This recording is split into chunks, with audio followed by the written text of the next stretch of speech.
E aí pessoal, tudo bem? Vitor Aguiar falando. Novamente eu estou aqui para conversar com vocês a respeito do andamento dos mercados. E olha só, a gente tem uma terça-feira bem tranquila aqui na Bolsa Brasileira. O Ibovespa abriu em alta, já está subindo mais de 2%.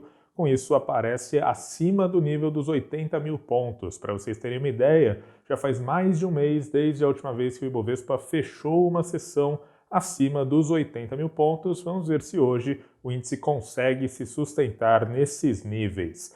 A gente vê esse desempenho bem positivo na Bolsa muito por causa do otimismo lá do exterior. As bolsas da Europa estão subindo e as bolsas dos Estados Unidos também estão no campo positivo. E por que é que a gente tem aí esse clima mais ameno lá fora? Por que é que a gente vê os investidores externos assumindo esse tom mais otimista, né? Bom, tem alguns fatores atuando aí em conjunto para justificar essa postura dos investidores globais, principalmente um dado vindo lá da China. A China divulgou aí os dados da balança comercial em março e esses dados vieram melhores que o esperado, né? As exportações ainda caíram 6,6% e as importações também tiveram baixa, uma baixa mais leve de 0,9%, mas ainda assim esses resultados ficaram muito acima, ficaram muito melhores do que era projetado pelos analistas.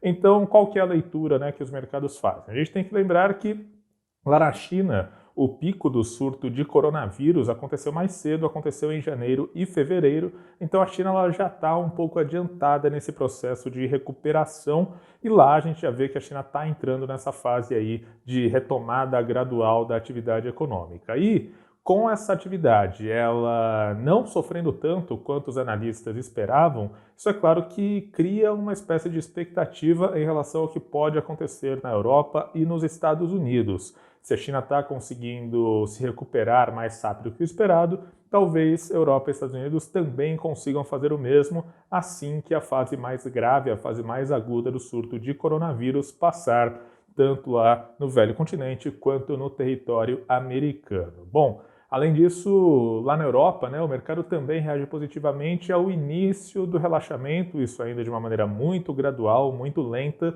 o relaxamento aí das medidas de quarentena e a volta aí muito devagar da atividade em países como a Itália e a Espanha, né? É claro que esse processo ele ainda vai ser feito durante muito tempo, ele não vai ser imediato, mas de qualquer maneira já é uma boa notícia, porque afinal de contas o número de casos mortais tanto na Itália quanto na Espanha tem diminuído, o que é claro é uma boa notícia. O tom mais positivo lá no exterior, ele inclusive se sobrepõe ao noticiário mais preocupante aqui no fronte doméstico, especialmente do ponto de vista fiscal, né? Por quê? Ontem a Câmara dos Deputados, o plenário da Câmara, aprovou o projeto de auxílio emergencial, auxílio financeiro aos estados e municípios, e esse projeto ele é visto aí como uma espécie de bomba fiscal, porque como ele tem esse caráter de emergência, ele não exige grandes contrapartidas por parte de governadores e prefeitos, e além disso, é claro, os montantes a serem deslocados, eles são aí muito maiores do que era previsto, por exemplo, nos projetos anteriores, o projeto que foi formulado ali pelo Mansueto Almeida. Então, de acordo ali com os cálculos do relator do projeto, né, ele teria aí um impacto de perto de 90 bilhões de reais ao orçamento da União. Os cálculos do Ministério da Economia eles são maiores, eles indicam aí um impacto aí entre 100 e 200 bilhões, enfim, ainda não se sabe exatamente qual vai ser aí a dimensão, né, desse impacto, mas de qualquer maneira a gente tem duas lições desses acontecimentos. Em primeiro lugar,